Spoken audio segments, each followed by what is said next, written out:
Seguimos en Mercado Abierto. Vamos a detenernos en la macro de la jornada de la mano de Olivia Álvarez, analista de AFI. Hola Olivia, ¿qué tal? Muy buenas tardes. Hola Rocío, buenas tardes. Y bueno, hoy la macro, lo primero de todo está en esa revisión de previsiones de crecimiento que ha hecho el Fondo Monetario Internacional en su asamblea, en su informe de primavera. ¿Qué le parecen los datos? Ha habido una corrección de 9 décimas en la estimación que tenía para el crecimiento de Estados Unidos por toda la cuestión del impacto de los aranceles. Para China también hay una revisión a la baja de 6 décimas en este caso. Estima que la economía del gigante asiático va a crecer un 4%. Y para la Unión Europea de 2 décimas hasta dejar esa estimación, esa previsión de crecimiento en el 0,8%. ¿Qué le parece? Bueno, Rocío, aquí varias apreciaciones, ¿no? La primera es que de manera general el FMI junto con otros organismos que también ha venido revisando previsiones, nosotros también incluidos, de alguna forma está internalizando en su set de previsiones el impacto que podría tener obviamente el entorno de incertidumbre comercial que ha planteado, que ha puesto sobre la mesa la política comercial de Donald Trump, y eso es casi un consenso, ¿no? A esta altura, aun cuando bueno, este tema pueda desencadenar o desenlazarse de una forma más benigna. En segundo lugar, también es muy interesante, ¿no?, ver al FMI reaccionar a tiempo. Normalmente los ajustes de previsiones vienen con mucho más retardo y pues son poco relevantes, y en esta ocasión, bueno, el FMI está siendo bastante ajustado, ¿no?, con ese entorno de previsiones en un entorno de este estilo. Aún así, y mirando un poco más de cerca los números y sobre todo los supuestos de partida que están detrás de estas previsiones, creemos que probablemente el escenario que está pintando el FMI puede ser algo más benigno de lo que al menos nosotros esperamos, sobre todo para el caso de Estados Unidos, y que por otra parte sí que podría estar infraestimando o previendo, ¿no?, el crecimiento que podríamos ver en geografías como por ejemplo la zona euro o la propia China, ¿no? En particular, bueno, creemos que en Estados Unidos el impacto económico de los aranceles, aún en un escenario relativamente benigno y nada, obviamente comparado, ¿no?, con ese set de aranceles que se anunciaron en el Liberation Day, aún así puede ser algo más agresivo, también contemplando, ¿no?, que el contrapeso fiscal, las ayudas o digamos, el balance que pueden hacer otro tipo de medidas de estímulo económico, bueno, aún así creemos que el impacto en Estados Unidos puede ser ligeramente más severo de lo que contempla este set de previsiones. Creemos que en el entorno del 1,4% podría estar creciendo la economía norteamericana este año y el próximo, mientras que para la zona euro creemos que el crecimiento en este caso estaría algo subestimado, ¿no? Nosotros estamos estimando niveles de crecimiento algo superiores para el caso de la zona euro, en el entorno del 0,9 y 1,5 para este año y el próximo. Y en el caso de China, donde creemos que estas previsiones que ha trazado el FMI no contemplan el resultado, ¿no?, de la actividad económica en el primer trimestre del año, que justo conocimos la semana pasada, pues creemos que también hay cierta infravaloración, ¿no?, del resultado.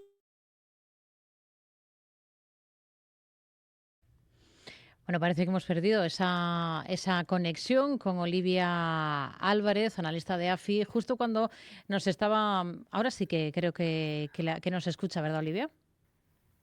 Sí, así yo Bueno, escucho perfectamente.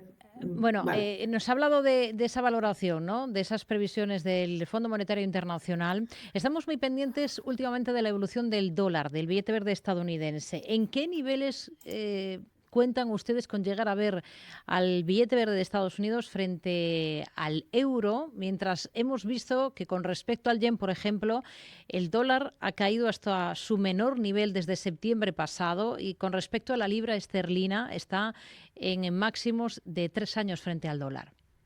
Bueno, Rocío, sí. Bueno, no sé si ha habido algún tema de conexión, pero bueno, seguimos un poco en esta línea. Efectivamente, ¿no? Hemos visto en general depreciaciones muy intensas del dólar, incluso mucho más de lo que inicialmente nos habíamos esperado, nos habíamos atrevido a esperar, ¿no? Y sí que hemos estado viendo, bueno, cotizaciones muy débiles del dólar frente a sus principales pares, especialmente frente a aquellos que, como el yen o el euro propiamente, han estado fungiendo, ¿no?, como una especie de alternativa de activo activos refugio en este entorno de mercados tan volátil que hemos tenido en las últimas semanas, ¿no? En este entorno y asumiendo, ¿no?, que esta retórica de incertidumbre comercial, incluso incertidumbre en otros ámbitos de política económica en Estados Unidos, pueda seguir erosionando de manera más sistemática, de manera más persistente el atractivo del dólar como activo de refugio global o como base, ¿no?, de esos activos que típicamente son muy demandados a nivel de economía global, pues en este entorno la depreciación del dólar sí que podría ser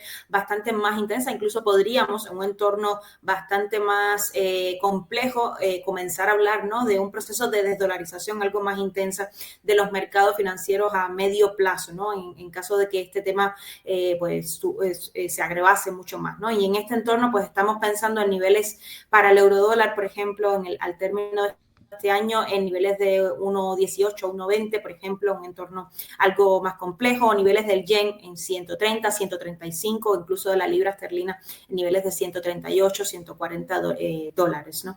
En definitiva, bueno, un escenario que desde luego, causado, ¿no?, fomentado por una menor atractivo, digamos, del dólar como activo de refugio internacional, sí que podría propiciar una depreciación bastante más intensa desde niveles de sobrevaloración actual muy elevados frente a un grupo amplio de divisas, justamente promovido, ¿no?, por ese estatus de reserva que hasta ahora el dólar gozaba. Esperan los analistas de política monetaria que el Banco Central Europeo baje en junio de nuevo los tipos de interés a los depósitos de los bancos en 25 puntos básicos para dejarlos en el 2% y que los va a dejar en ese nivel hasta comienzos del año 2028. ¿Ustedes cuál es el escenario con el que trabajan de tipos aquí en Europa?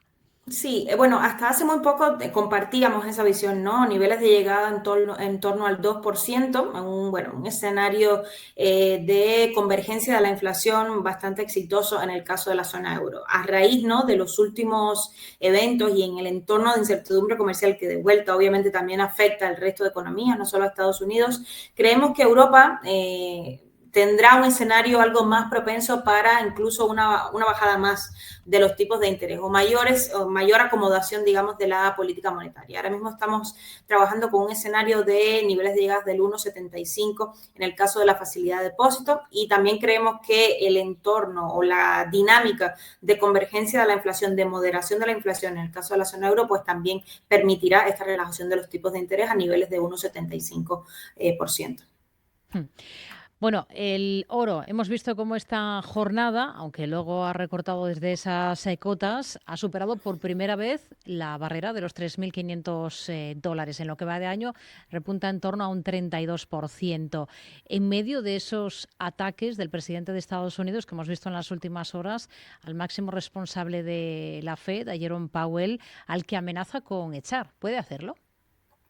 Bueno, desde luego, Rocío, el oro es de esos activos que nos está siendo muy evidente, ¿no? Ese desapego que progresivamente está teniendo el mercado del dólar y de los activos en dólares, ¿no? Típicamente los bonos del tesoro, por ejemplo. Y el riesgo aquí, desde luego, está en que una creciente retórica, ¿no?, sobre la injerencia del gobierno en la independencia del Banco Central de Estados Unidos, de la sacrosanta institución, ¿no?, que de alguna forma es quien dicta la seguridad que ofrecen los mercados americanos para la economía global, pues claro que podría poner en evidencia, ¿no?, la fragilidad estructural que podrían sufrir los activos estadounidenses en un entorno, cada vez más incierto, ¿no? De si lo va a hacer o no lo va a hacer, pues poco podemos apostar en el caso de Donald Trump, ¿no? Ha mostrado ser una figura hasta ahora muy polémica y desde luego podría buscar algún recurso legal, ¿no?, para avanzar una propuesta de este estilo, aunque de momento creemos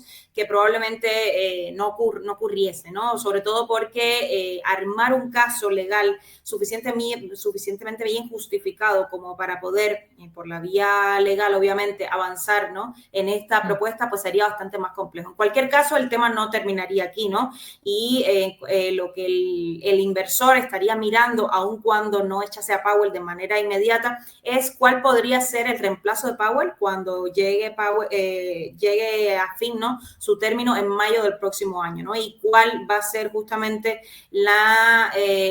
digamos, los candidatos que Trump va a tener en bandeja para dirigir la Reserva Federal y cómo puede, obviamente, con su influencia de política, estar ejerciendo algo de presión sobre la Reserva Federal. Si este fuese el caso, si el mercado comienza a temer, ¿no?, que Donald Trump de una forma u otra va a ingerir en la independencia del Banco Central y forzar el destino o la guía de los tipos de interés, pues desde luego esto sería un acelerador, creemos, ¿no?, un factor catalizador de esa desconfianza sobre los activos estadounidenses que está el mercado acusando a través, por ejemplo, de otros activos, ¿no?, como ese incremento tan sustancial que hemos visto en el precio del oro. Olivia Álvarez, analista de AFI, gracias, como siempre, muy buenas tardes. Muy buenas tardes, Rocío.